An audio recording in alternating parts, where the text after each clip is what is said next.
about your education trajectory. Sure, sure. Yeah, that's in there a little bit. I can definitely talk about that. Sweet, sweet. Why I did the Yeah. things I did, and yeah, I'll just I do record these, for our teens who are thinking about their future, mhm. because I think it's really cool. Not that you're speaking to teens, you're speaking to adults, but it's here's the thing. When Wendy and I were growing up, you could see Wendy, Julia's mom. Mm. Oh, of Jules, course, of course. right. Hello, how are you? More camp. Of course, of More course. camp. Hi, I was just texting. I was just going to text Julia and say, do you know Sam Bader? She most Oh, of certainly will course. say She knows yes. you? Yes, we work Okay. together Well, very closely. okay. Well, I'm going to text her now and let her know that you're going to be speaking just in case she's available. I don't Oh, know. that'd be awesome. Yeah, yeah. Jules and I worked together for like Sweet. she was always like when she was head of the specialty areas and I was head of ski, and then when I was head of waterfront, she was always my boss and she was a Oh, great yeah. boss. Right, right. Wendy, when you're looking at your Zoom screen, there's a little green shield with a check mark at the top. I don't see it. What does it mean? If you click when you click on it, you can get the link to invite someone easily. So if you're sending it to Jules, it's a good place to. Oh, It is on our Facebook page too. All right. oh. It is 9:01 and Enid arrived. That means I can start. So welcome everyone. Welcome everyone. I hope you're staying warm. I'm in Edmonton where it's really an extra important to stay warm. And we're really, really excited to have a series of 4 next generation, meaning kids that grew up at Temple on Shea Shalom. What are they doing now? And so many amazing, amazing things. So it's my pleasure to introduce you, if you have not yet met, Sam Bader, the son of Gail and Mark Bader, and he is now working in the field of biotech medical research. So he lives in the Boston area, and his job focuses on developing medicines for diseases that currently lack effective medicines. And he says that once they select a disease target to go after, he's the one in charge of putting together the biological experiment necessary to prove that the strategy in fixing this disease could actually work in people. So I'm so excited. Sam, I'm so grateful. You said yes right away. Of course, yeah, always happy. Thank you. Thank you so much. And it's so good to see your smile again. Really Thank you. nice. I'm gonna Thank you. I'm gonna turn things over to you. I have made you a co-host, so you want to show us anything? We welcome that too. But yeah, Yeah, sure. Yeah, and feel free to jump in if any questions pop up at any time, or if there's you're more talking to the something. You're talking to the Jewish people. There will be questions, and we Well, will yeah, interrupt as you. expected, as expected. Yes. Okay, let me share my screen here. All right.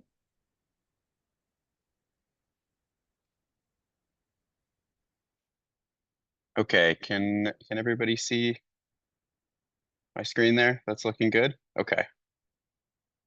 Okay, thank you for the introduction, Paula. So my name's Sam, and yes, I live in Boston, Massachusetts. I work in the biotech industry there.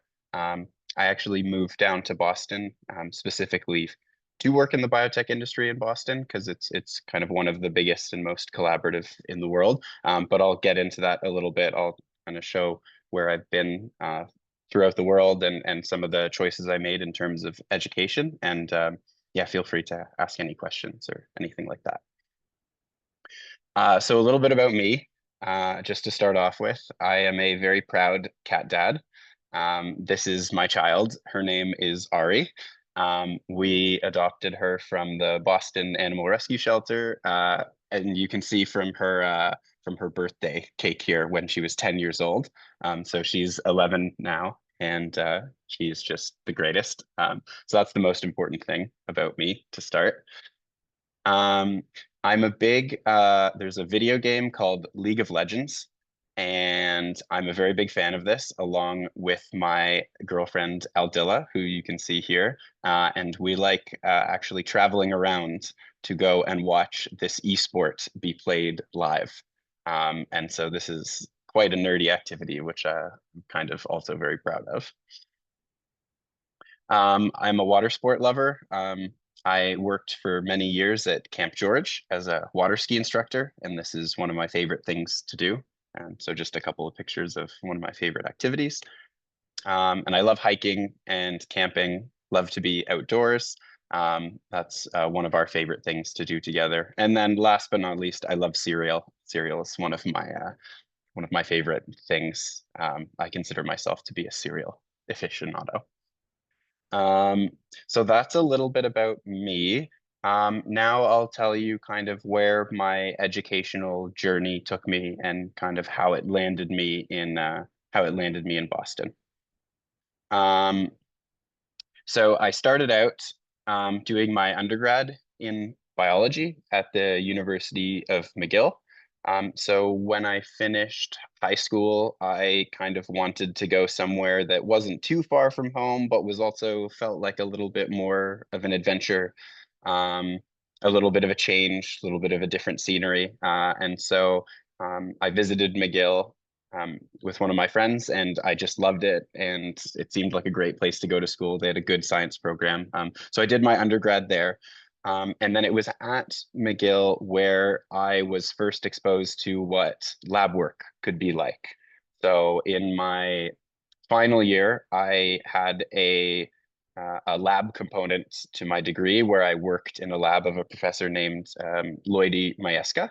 And we worked together for a year, and that was my first time in the lab doing experiments, getting exposed to growing cells and lots of different techniques that you use in the lab. And I quickly realized that when I started doing that only doing it until the end of this year would not be nearly enough for me. So I made the decision that I would go on to do a master's degree because I just wanted more lab work, more science, more biology. It was very exciting. Um, so for that reason, and now I found myself wanting kind of even more of an adventure and even more new scenery.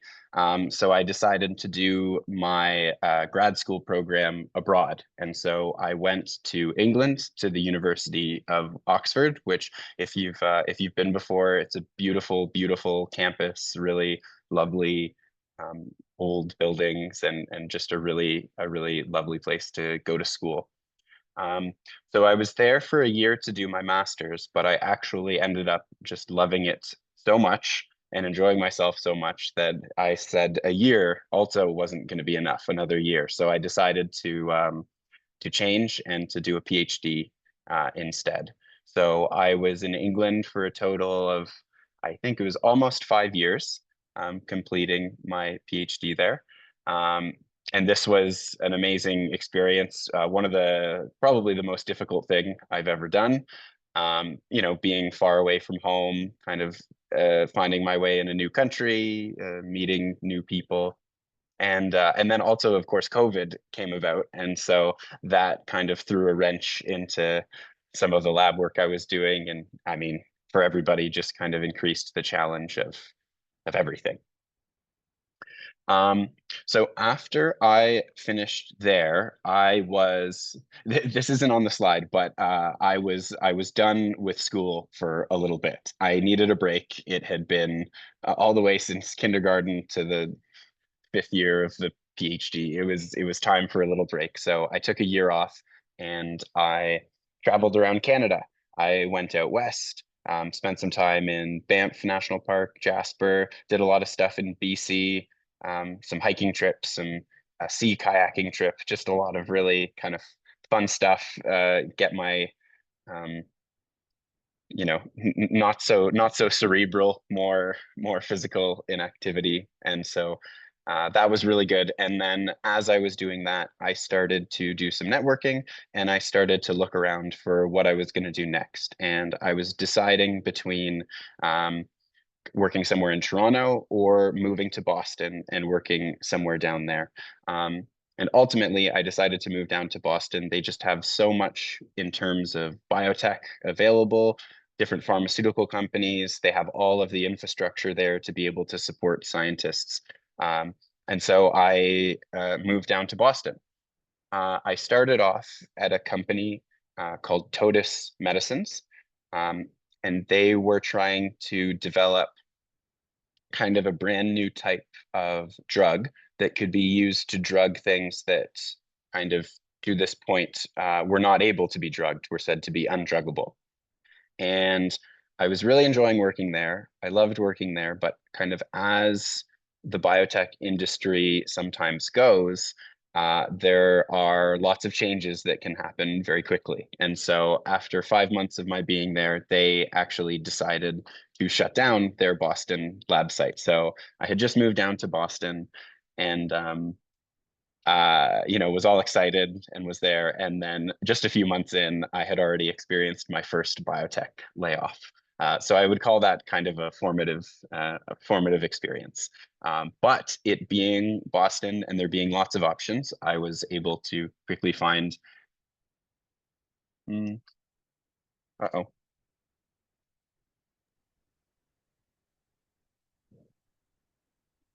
So Totus didn't work out, but being Boston, I was able to find another job. This company is called Monte Rosa Therapeutics, and what this company focused on was a different way to get rid of problematic disease targets. So if you have a disease target, something that's causing your disease, and I'll talk about this a little bit more in a couple slides, but there are different ways to be able to get rid of a disease target. And so this company looked at kind of a novel way of doing that through degrading the whole protein. So I worked there for 1 year. I enjoyed it while I was there, but towards the end of the year, I actually had another opportunity that kind of popped up. And so I left Monte Rosa and I went to the company which I'm currently at, which is called Relay Therapeutics. And so this is a very kind of common career trajectory for being in Boston biotech. Lots of moving around, lots of sites closing down, new sites opening up. So it kind of always keeps you on your toes a little bit. And so you always kind of need to be well networked and kind of have an idea of the different options out there. So I will tell you a little bit more about specifically what I did as part of these companies and kind of how that fits into the drug discovery sort of paradigm that is used all across the world and how that works. Any questions or anything? Yeah, this is a great time to jump in with any questions you have about Sam's path to biotech. What was your thesis in Oxford, Sam? So my thesis was on in all so it was a PhD in oncology. So it was specifically cancer research. And so essentially all solid tumors, in the middle of them, they will have a region of the tumor that is very, very poorly oxygenated. So there's almost no oxygen at the center of the tumor. And that actually has quite a profound impact on how that tumor behaves, and specifically those cells that don't have that oxygen. And Oh, so what our lab tried to do was tried to understand the biology of what was happening differently with those cells that lacked oxygen. And then if you could understand that, then you could design more effective therapies to be able to manage the entirety of the tumor and not just the well oxygenated parts of that tumor.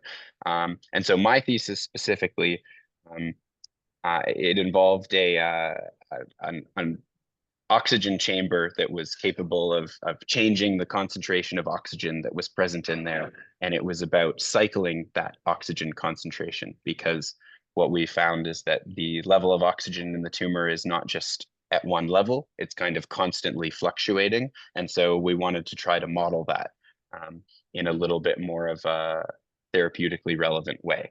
So that was the kind of basis of my thesis and what I was working on. very cool. Thank you. Okay, so I would like to just give a brief overview of kind of how drug discovery works in the modern day, and how it is absolutely not a simple or straightforward process. So at the very, very beginning of the pipeline, companies will invest, if something moves super quickly, it could be as low as 2 or 3 years. If something is really challenging, it could be upwards of 6, 7, 8 years.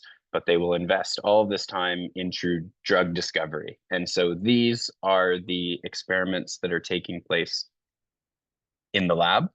And these are experiments that are taking place in animal models, like mice. And so what I want to kind of take away from this is that even before drugs go into clinical trials and are starting to get tested, there are years and years of research and development that are required to get a drug to that point. And there's a very, very, very low success rate. So a very low percentage of anything that is in the drug discovery pipeline will actually make it to phase 1 trials. So, you can invest a large amount of work in something that actually ends up going absolutely nowhere. And so that's sort of the risk that a lot of these biotech and pharmaceutical companies take. So then if a medicine is kind of deemed worthy, then it starts into phase 1 clinical trials. And phase 1 clinical trials are where you have, maybe between 15 and 30 participants in your trial. And in this setting, it's actually a healthy volunteer study. So people volunteer to be a part of the trial. And the purpose of the trial is to figure out what is the safe dose of the drug that can be given. So what is going to be able to cure the ailment without causing too many bad side effects that people aren't really going to like. So that's the very first step. And then the second step is you take the dose that you've identified as being safe from the phase 1 clinical trials, and you bring that into a phase 2 clinical trials, which could be hundreds of volunteers and takes another 1 to 2 years. This is the point where I think the statistic is something like 70 to 80% of drugs that get to phase 2 clinical trials don't end up moving any further than that. So you can imagine, we're looking at 5 years plus another half a year plus another 2 years. I mean, you can spend 8 years developing a drug, getting it to phase 2, and all the money that came with developing that along the way, and then it doesn't go anywhere from that point. So phase 2 is a real, it's really the really challenging point for drug discovery. But then if you are able to succeed in your phase 2 clinical trial, that's when you really, really start to include a lot of people in your trial, and also start to test sites that are all over the world, because you want to make sure that you're not just testing your drug in one location, because maybe maybe there's an environmental factor that's relevant. Maybe there's a genetic factor that's relevant. You need to test things kind of all over the world. And so this is where the phase 3 trial starts. And these are the ones that, have a very high cost associated with them. And, these are kind of hundreds of millions of dollars to conduct these trials. And then once a drug gets through the phase 3 trials, then you go for your FDA approval, and then that's when you become an approved and commercialized drugs that you will see, sold all over the place and prescribed by doctors. So it's a very arduous process to get a drug approved, but it's a very rewarding scientific process. And as like what I do only contributes to kind of a small slice of the pathway, but it's really interesting to see where something has come from and where it potentially might go, and kind of what's your role in bringing that forward. Okay. Okay, so as an example, so let's say that we want to make a medicine that helps people with alopecia grow hair. So this is just a hypothetical example that we'll go with.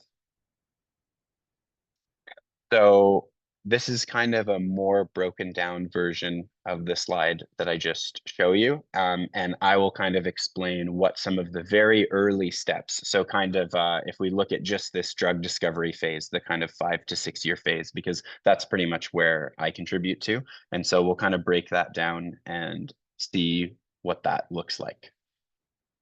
So this is a way, so whenever I talk to my parents about what I do, I've come up with a somewhat helpful analogy to describe it, to put it into a perspective that's a little bit more understandable, a little bit less scientific jargon flying around. And the way I like to do that is by talking about Pac-Man.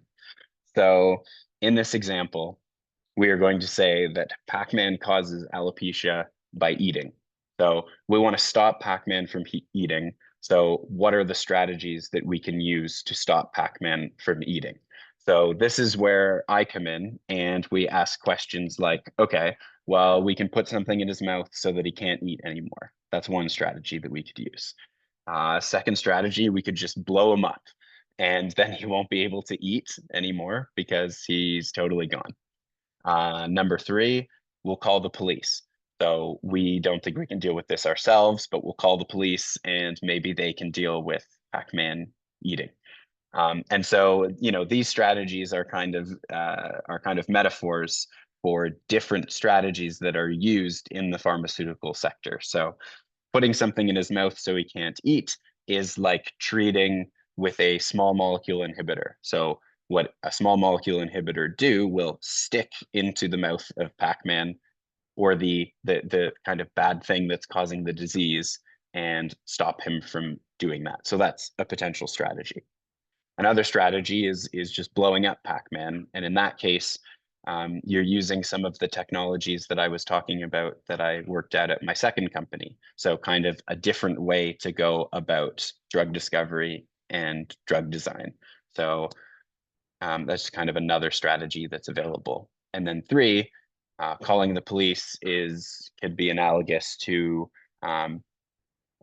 targeting with the body's own immune system. So if you kind of make Pac-Man very noticeable to the body's immune system, then you don't really need to do anything to mess with Pac-Man, because the body is going to do it for you. And that's like the police in this little analogy. So I hope that this is something that is somewhat helpful to think of, because in all cases, kind of for all diseases, whether it be cancer, whether it be genetic diseases, kind of all diseases have an underlying molecular cause of the disease. And then what we try to do at the beginning of the drug discovery process is identify what is the best way to deal with that cause. And, you know, putting fridges in in Pac-Man's mouth and blowing him up and calling the police are all kind of different strategies that you can use to get at that initial problem. So in the second step, you start to coming up. You start to narrow down your strategy because, you know, it's not very efficient to try everything. You know, you don't just want to throw the kitchen sink because, like I said, there's such a high failure rate of these drugs that you need to be as sure as you can that the strategy that you're undertaking is going to work. So what a company will not do is kind of do all three of these things at the same time. What a company will do is try to identify the one that is going to be the most likely to work, and that's the one that they're going to put their resources behind, and that's the one that they're going to try to drive forward. And so that's something that I help with in terms of setting up experiments to ask, you know, is this strategy going to be the best? Is this strategy going to be the best? And why we might think that. So that is something that I play a role in. And so in this analogy, let's assume that the best way to stop Pac-Man from eating, so stop him from causing alopecia, is to put something in his mouth to stop him from eating. So we're going to do away with these other strategies. Maybe they'll work for another target, but for this one, this is what we're going to focus our energy on. So then we start to get to what's called candidate drug selection, which is where you're going to take your strategy, you're going to take the tools that you've developed, and you're going to try to narrow them down. You're going to try to refine what you're doing to make it more effective, to make it cause less side effects, to make it such that people don't have to take 20 pills at one time so that it can all fit into one pill. There's lots and lots of different steps that are taken to make a medicine kind of more useful, easier to change to, less toxic, more potent, all sorts of things that are done. And so in this case, we can't just throw the entire kitchen in Pac-Man's mouth, too big a pill to swallow. So we need to start to kind of break down what is going to be the most effective way within this kind of overall strategy. And so in this case, maybe we take the initial kind of bulky, very fat fridge that we started with that's, kind of clunky, and, we kind of boil it down to something a little bit more sleek, a little bit more streamlined, something that does the job without doing too much else in the body, because, that's not really what you want when you take a drug for any type of disease. You want it to take care of that disease and not to do anything else. And so this part of the process, this candidate drug selection, is the part that is working towards that.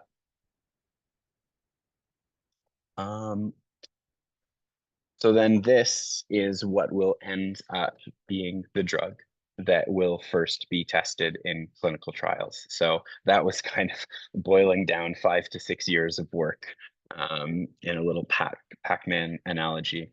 And what else do I have? Yes. But then once you have that drug and you have that strategy and you optimize the drug that you're using, that's when you start with full clinical development of the drug. And you start with the phase 1 and the phase 2 and the phase 3 clinical trials. And this is just a little bit more about the FDA clinical trial and approval process. So once you get to this point, the main question of a phase 1 trial is, will it result in a negative effect? So how much of this drug is safe to give someone before they start to experience a negative effect? And then in phase 2, you then take the information you got from phase 1, and here's where you're actually looking at, does it work on the disease that you're trying to treat for? So for example, people suffering from alopecia, do they start to grow some hair back, or is their condition being treated?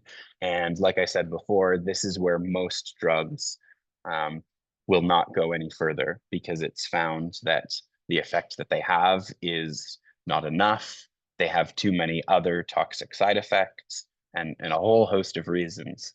It's too difficult to make the drug, a whole host of reasons why drugs will fail in phase 2 clinical trials. And then phase 3 is really where you hammer home the data with a very large sample set. So you have, maybe thousands of people enrolled in this trial. And that's really the only way that you can make kind of statistically sound conclusions about whether your drug is going to be better for people than another drug. If there is no treatment option available, is it going to be better than just a placebo? Is it going to be safe enough? And that's where you'll really understand. And this is really important for doctors as well, because any side effects that come from the drug at this place, this is where you're going to see a lot of those side effects. And so doctors need to be aware of what those side effects are. So if they pop up, they can either be treated or monitored over the course of the treatment. And that pretty much concludes that. It kind of boils it all down.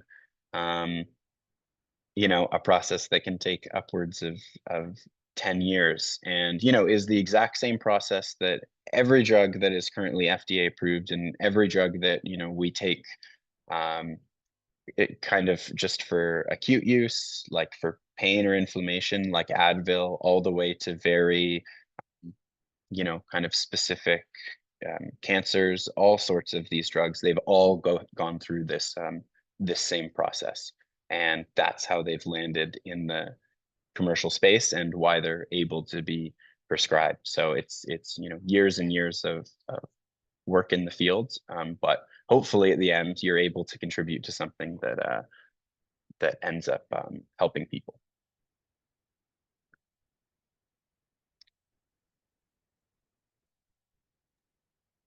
is there, I guess there's it's Paula, Sam.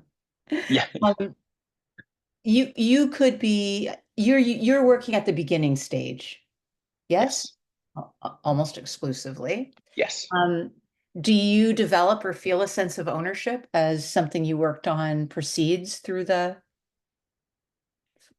Yeah, so I think it's really interesting. I think the smaller the company that you work at, kind of the Mhm. more ownership that you have over the individual projects. And so I work at kind of a very sort of medium-sized company. We're about 300 people.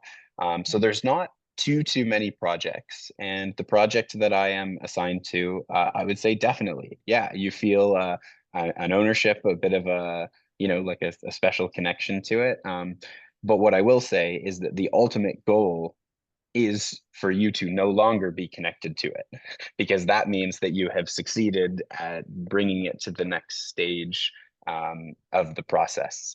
So that's So another question I have is, the three companies that you work for, I'd never heard of. So they're not what I would think of as big pharma. they're certainly not, yes. Right. So at a point where you're into phase three, then does a large pharmaceutical company say that's what we want and buy the research and then start to Yeah, that's an excellent question. And the answer in most cases is yes, where because these phase two and phase three trials are so expensive, like hundreds of yeah. millions of dollars, um, small companies simply don't have the resources to be able to do that themselves. So a larger company will come along, they'll either buy the whole company, they'll buy just the asset from them, or they'll enter into some sort of a partnership agreement where, the larger company pays for some of the upfront costs, but then they reap more of the rewards down the line if the drug is successful. So yeah, it's a really good point, and a lot of it really kind of is driven through the larger pharmaceutical companies because there's no other way to run these trials. And at your stage of exploring different possibilities, sorry, Mark, just a sec. Do you feel a sense of competition? There's other small to medium size that are also doing the same thing, and you're, Absolutely, yes. Actually, so Relay has a cancer drug that is currently going into phase three clinical oh, trials, and there was another company called Scorpion Therapeutics, which had a very similar drug, which was going to be used to treat the same indication. Um, they actually last week just got purchased by Eli Lilly for $2.5 billion oh dollars. gosh. And so yes, absolutely. I mean, whenever we are doing things, you're always looking at the data that your competitors are putting out and kind of what point they're at and how your data stacks up to their data. Um, Right. which I have to say is I feel kind of two ways about, because on the one case it's good because it drives competition and it gets people to innovate faster. But on the other hand, you know, it's very inefficient because you have multiple companies that are going through that whole pipeline at the same time, where if you collaborated, you would absolutely be able to get through much quicker. But of course, that's not Right. really how most things work in our society. So on the one hand, it is a shame because you may have worked on a project for 4 years and you know that it doesn't work, but you're not going to tell the world that because Right. that would be So giving competitive intelligence to your. So somebody when you might end up say spending another 4 years working on it, and that's just kind of the it's way a it goes, the wasted. way it goes. Yeah. Okay. I'm going to turn over questioning to Mark and Hinda in their kitchen. Sam, that was an excellent talk, and Oh, thank you. excellent coming from me is like good from anybody else. That was, or I may have said it wrong. The other is a good talk, excellent. Your Thank you. slides were wonderful. The level of the talk was just perfect, so everybody could understand. So congratulate. I think it's actually Paula. I think Sam set the standard for the Uh-huh. young people who are going to be talking. They should have a look at its at his presentation So, Yes. as if they say, what Benchmark. should they do? Tell them, look at Sam's talk. Yeah. Yeah. I Sam, agree. a couple of questions. Yeah, Number absolutely. one, you have chosen, oh, it doesn't matter. You have chosen a very interesting career path. Many people who do PhDs will then go into the, let's call it the academic stream. They'll do a postdoc, they'll do a second postdoc, and then they'll try to get an assistant professorship somewhere, etc. And that's getting, as you know, very more and more difficult. Why did you choose, first question, why did you choose not to do that and to take a different pathway? Yeah, great question. And I'd say that towards the end of my PhD, that became very, very clear to me that I did not want to continue on the academic route and that I wanted to go to industry. And the main reason I would say is because I didn't feel like I was able to apply all of my strengths to my work. I felt like in the academic space that there were points about, collaboration and technology you could use and kind of competition and all of these things that just I wasn't really finding in the academic space as much. And I knew that I felt like I had a very good understanding of the academic space, and I wanted to see, what the other side of that coin looked like looking at problems that are a little bit less abstract, that are a little bit later on the drug discovery pathway. Because of course, like I use tons of information in my job that comes from academia every day, but I wanted to get a little bit closer to that kind of tangible drug discovery pathway where I could see, the very obvious result of how my work would be contributing to a potential therapy. And so that's the first question. Second question is probably one your parents are asking. So, because you know the trajectory of biotech companies, they run out of venture capital or they get bought up, et cetera, et cetera. What do you have your sights on? Are you going to try to own your own company? Are you going to try to et cetera, and each time a company gets bought and sold, you get stock options. So by the time you're 35, you're a billionaire. But that's another. I'm joking. But I'd be very interested in how you're thinking about the future.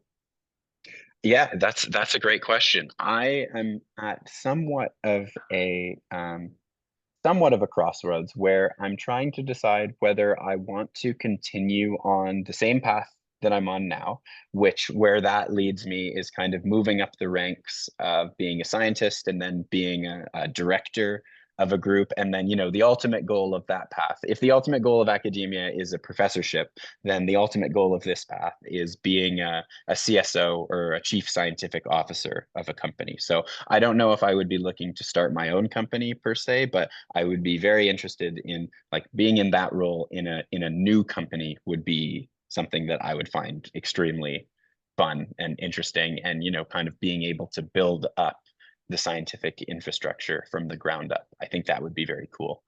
But why I mention a crossroads is because I am also kind of thinking, I'm very interested in looking at companies and looking at what they have and the scientific rationale for what they're doing and kind of assessing whether I think that's a good idea or not.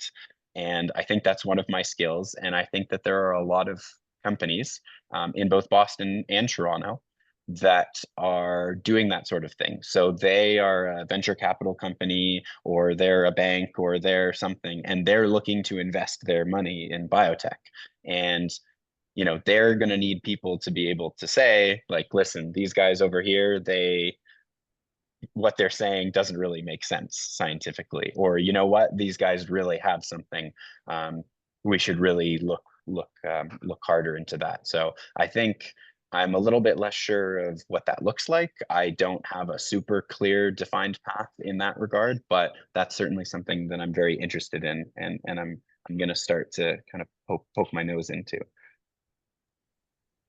If there's no other questions, I could go on for 3 hours with you. Oh no, let me. Okay, you hit that, and then back to me. Okay, I'll shut up. Good. Hi. I'm just Sam, wondering. Oh, okay. The question that I had was related to, the drugs before they get into phase 1 trials, how are the drugs developed? I mean, is it just That's what he does. like He's- how like how do you Yeah, come no, up with the idea? it's a great question. So um, so to give a kind of a high level overview of that. So you start off with, what disease you want to treat.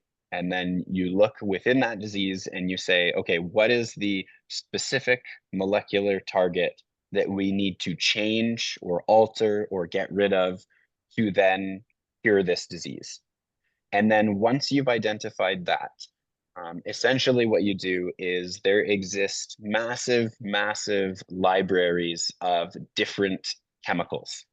And you'll have to design an experiment where you take the target that you want to change or modify or degrade or get rid of, and you screen these, hundreds and hundreds of thousands of different chemicals against this, and you try to find something that is essentially going to stick to it. And so, like in the Pac-Man analogy, you would be looking for a chemical that sticks in Pac-Man's mouth because that's going to stop him from eating. And once you've identified something that sticks there, then you go through the process of optimizing that thing and changing that thing over time until it becomes more and more and more what you want it to do within people. And so how I help with that is designing a lot of the experiments to test out, are the chemicals that we're getting doing the things that we want them to be doing? Are they behaving in the way that we think we are? And are they having the effects that we think we are?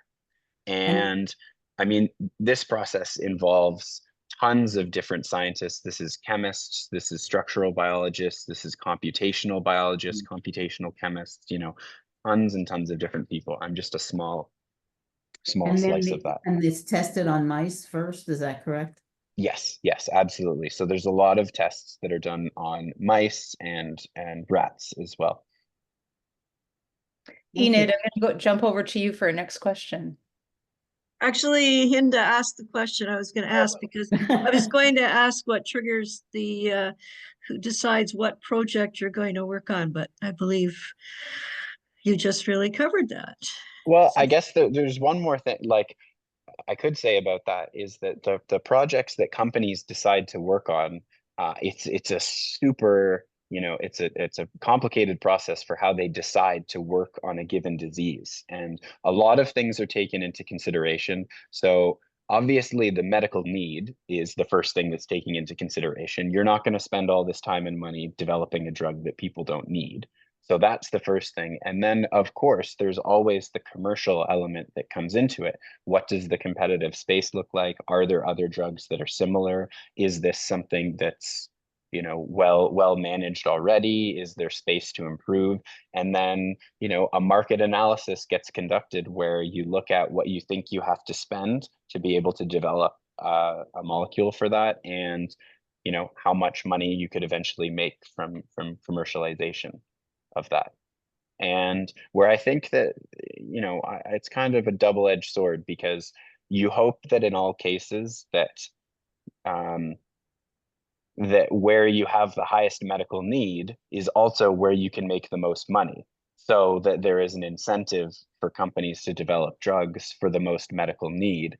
The problem with that comes in terms of diseases that are very rare. So when there is a very large medical need for therapies, but maybe there are only 300 people per year who are diagnosed with that condition. And so that's going to be a very difficult project for a pharmaceutical company or a biotech company to decide to start. And I think that's where the system has a bit of an issue, because those diseases are, even though the need is great, they're never going to be as desirable for companies to go after. But it sure is important for those 300 people that are affected, though, isn't it? Exactly. It sure is important for those people. And I don't think that, we've come up with a good system to be able to make those drugs for those, those 300 people. Rhonda, did you have a question? Yes, I do. I've been trying to think how to articulate this. So during COVID, they created vaccines pretty fast, but it should take many more years. So what's the difference?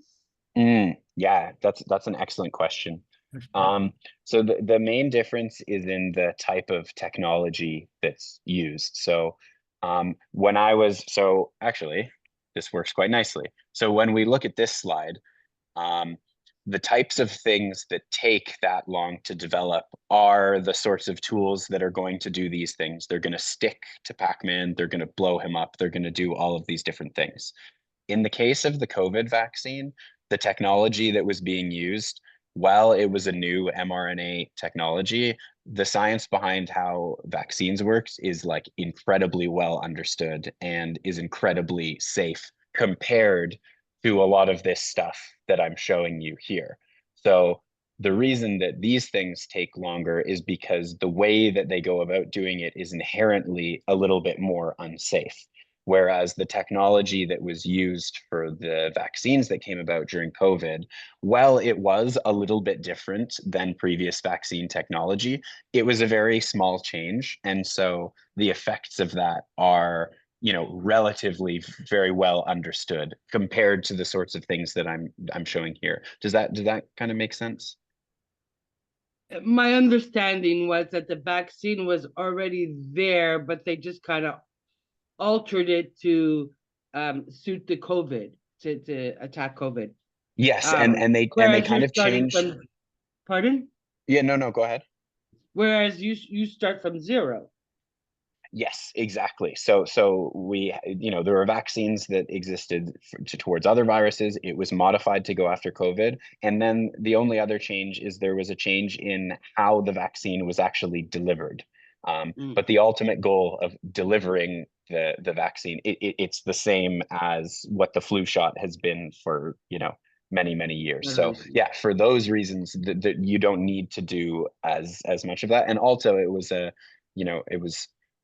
things are accelerated in cases of pandemics, and like with a when there's an emergency need for these things, they will sort of go a little bit faster through. And then I guess my last point is that this was also like a massive global undertaking, right? Whereas in this case, you've got all of these companies kind of trying to do something different. In this case, it's all these companies trying to do the same thing. And at the end of the day, it was actually only a small subset of them that actually figured it out. It was Pfizer and Moderna and AstraZeneca. They were the winners, so to speak, of that. Mark Levine. Yeah, also, Sam, the government's put money into it, mega bucks. Yeah. A couple of comments, Sam. I think there's an example, Boston, and no doubt Boston is the hub of what you're talking about. But there's a success story that everybody drives by in Hamilton, at the corner of Longwood and Maine, which is the McMaster Innovation Park. For a long time, there was a radio pharmacist, a radio chemist at Mac called John Valiant, and he was initially academic, successful in developing with the reactor. They have at Mac the radioactive stuff that could be tagged to molecules, antibodies. And he grew it and got a lot of government money, but eventually was so successful with the potential of using that sort of stuff for targeting cancers. This year or last year, he was bought out. His company, Fusion, was bought out by AZ for $1 billion. So yeah, that's a nice local story. You should come home, Sam. That's what we're saying. Yeah. So the other point is I have been very fortunate. I had been fortunate in my career to be involved with 2 drugs and taking them from phase 2 all the way up to the FDA panel and getting them both approved. Okay. One was, and each drug about 10 years. Epirubicin, which is a cancer drug for breast cancer, and low molecular weight heparin, which is used for many areas of thrombosis. And it's very interesting. We were very naive in those days. We took low molecular with heparin, which was, from some small company in France. We did all the work. We got it developed and et cetera, et cetera. Years later, approved by the FDA. It's made the company billions and billions of dollars, and we got publications and grants. Yeah. So that's explains why you've taken your pathway, but not the academic. I'd be lying if I said that wasn't a fact. Yeah, but with the experience I've got, and what you have a vision to do, I'd be happy to chat with you offline, networking when you're thinking about it, because I have Sounds great. the same view on what's required, and I do get asked to consult at the FDA, for submissions and stuff. So be happy to chat with you about. That sounds great. Yeah, Paula, you didn't tell me that there was going to be an expert audience. Order of Canada. You can really call me out if I'm just speaking a bunch of nonsense. But notice, Paula and You Enid, said excellent. I haven't been critical. No, you said this excellent. is a fantastic talk. Amazing. Yeah. I knew Thank you'd you. love it, Mark. And yeah, absolutely. I'd love to take you up on that offer. Yeah. Yeah, Awesome. within the next 6 months, I'm actually going to be kind of opening up plans about what I might be doing, and I'm certainly going to be looking at Toronto as an option for where to go. So yeah, I'm super interested in talking to anybody from back home that has any experience in the industry. Yeah. Very cool. Very cool. Mark, I just wondered if, or Sam, I should say, I'm thinking about your dad and your grandmother who ran the sirloin cellar. So yes, yeah. shout out to that. Do you ever take a known drug and find other use and try to find other uses for it? Because there are many drugs that have what you would call one-off.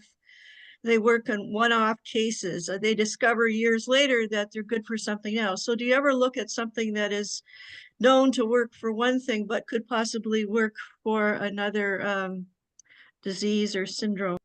Yeah, so I mean, that's a great question. So personally, no, that's not something that my company focuses on. However, when in answer to your previous question, when we talk about these like massive chemical libraries that you screen against your target, a lot of companies, as part of their strategy, they will use already approved and understood drugs as part of that initial screen.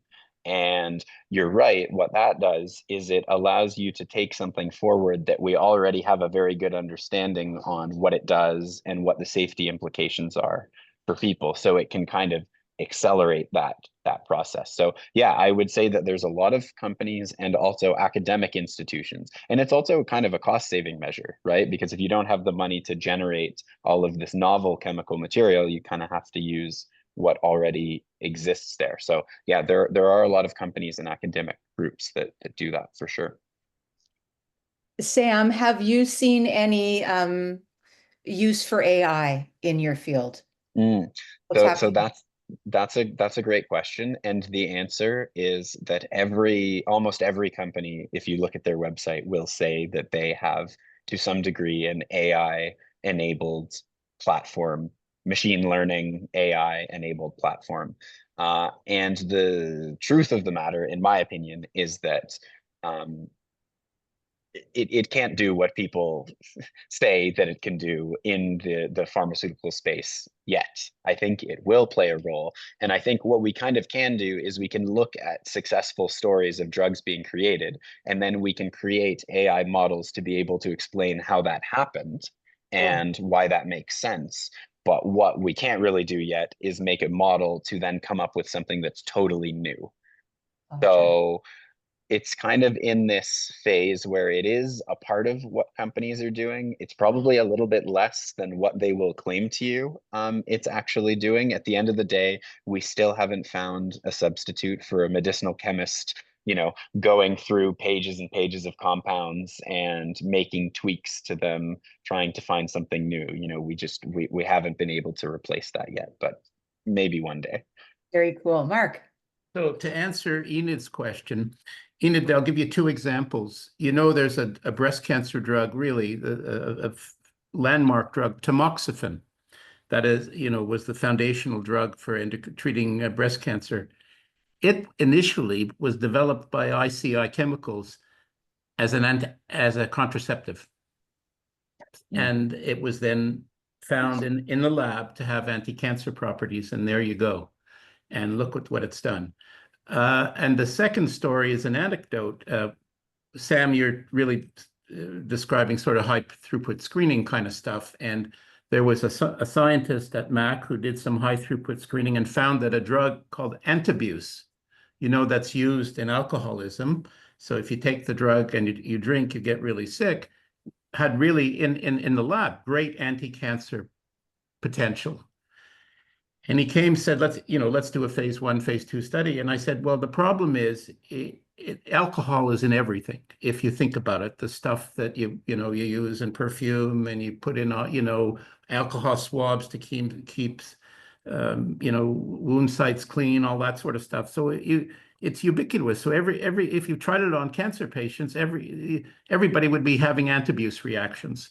So we put that one to, I wouldn't do it. So we put that one to rest. But that is kind of an anecdote that we did in sort of, it gives an example of the trials, the trouble, the challenges that you have to face. Cool. Any other questions for Sam? Sam, I'm so grateful that you took the time to be with us today, and it's so Well, thank you great so to much. reconnect with you. And like I said to my son Noah, who's doing this, in a couple of weeks, I think it's great to have a presentation in your toolbox that you can give to a community.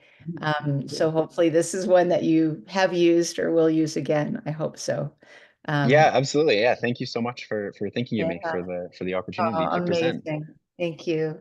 And I wish you all the best as you are on this kind of Malcolm Gladwell tipping point of, what's going to Oh be yeah, yeah. next and how you're going to do that. That's a really exciting time. And we just look forward to seeing that development in you. Well, that's great. And yeah, Mark, you'll be hearing from me sometime soon, for sure. Wonderful. Wonderful. So going to wish everyone a wonderful week. We'll see you for Next Generation Breakfast Club. We'll see you next Sunday at the same time. And we'll be meeting Jacqueline Garnett, who is the beloved of my Noah, and way more like Sigal Balshine had them both as students and said she's way smarter than Noah. So so she is studying anthropology, but the biological aspects of anthropology. So she's more a scientific approach. And she is at Washington University in St. Louis, an amazing place for that field. And she keeps getting grants because she's amazing at developing projects. So she was recently at the Smithsonian in Washington, D.C., where she developed a way of photographing in 3D. So to catalog digitally some of the most amazing skulls, of Neanderthals, in history, and that's never been done before. So now, if you want to analyze the teeth, if you want to analyze this bone, like you have access to that digitally. So that's incredible for research. And she was just in New York, in Harlem, for the last 4 months doing some other project, but she's done some exciting things, and we'll hear all about that next Sunday. So thank you so much, everyone. It's a Thank wonderful. you so much.